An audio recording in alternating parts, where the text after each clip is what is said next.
Thanks for watching. Don't forget to like, comment, share and subscribe to Mufti Tariq Masood, famous scholar.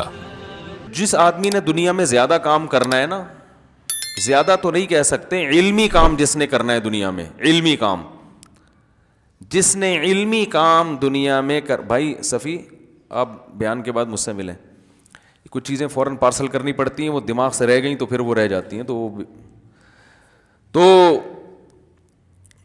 میری عادت ہے جو بات دماغ میں آتی ہے نا کرنا ہے, میں فوراً ڈائری میں لکھتا ہوں, اپنے دماغ میں نہیں رکھتا, ٹینشن لینے کا نہیں ہے نا, فوراً ڈائری میں لکھو اس کو.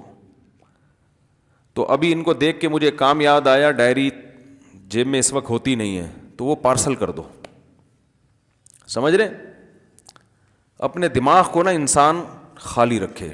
ہم لوگوں نے اپنے دماغ میں اتنے ساری چیزیں ٹھوس رکھی ہیں کہ یہ بھی کرنا ہے, وہ بھی کرنا ہے, فلانا بھی کرنا ہے, یہ بھی کرنا ہے, وہ بھی, اس کو پیسے دینے, اس سے پیسے لینے, تو اس کا نتیجہ یہ نکلتا ہے کہ جو بڑے اہم کام ہیں نا کرنے کے لیے, ان کے لیے دماغ فارغ نہیں ہوتا, سمجھ رہے, فارغ نہیں ہے. اتنی کچا کچ کھچڑی دماغ میں, جیسے دیگ میں چاول ہوتے ہیں نا کھچڑی, ایسے دماغ میں 100 قسم کے کام ٹھسے ہوئے ہیں.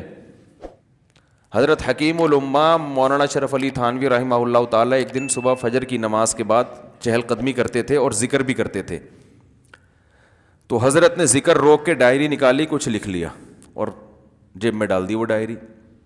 کسی نے پوچھا اتنی کیا پھرتی ذکر کر رہے ہیں اتنے دھیان سے, اور فرمایا کہ میرا دل اس وقت اللہ کی طرف مشغول ہے. تو ایک کام یاد آیا تھا مجھے, تو میں نے سوچا کہ اس کو دماغ سے ڈائری پہ شفٹ کر دو, اور دماغ کو پھر کس کے لیے خالی کرو, اللہ کے لیے, ورنہ وہ بار بار کام کیا کرے گا, پریشان. سمجھ رہے ہیں کہ نہیں سمجھ رہے. تو خاندانی لوگوں کی ایسی زندگی ہوتی ہے کہ اللہ کے یاد سے غفلت نہ ہو بھائی, وہ اپنے دماغ کو تو ادھر کے لیے رکھو نا, کام تو ہوتے ہی رہیں گے, تو اس کو ڈائری کو ٹینشن میں ڈالو, صحیح ہے نا, ڈائری کو بولو یہ تمہاری ٹینشن ہے, یہ میری ٹینشن نہیں ہے. پھر کسی فارغ وقت میں انسان وہ ڈائری دیکھے کیا کیا کرنا تھا. Thanks for watching. Don't forget to like, comment, share and subscribe to Mufti Tariq Masood Speeches channel.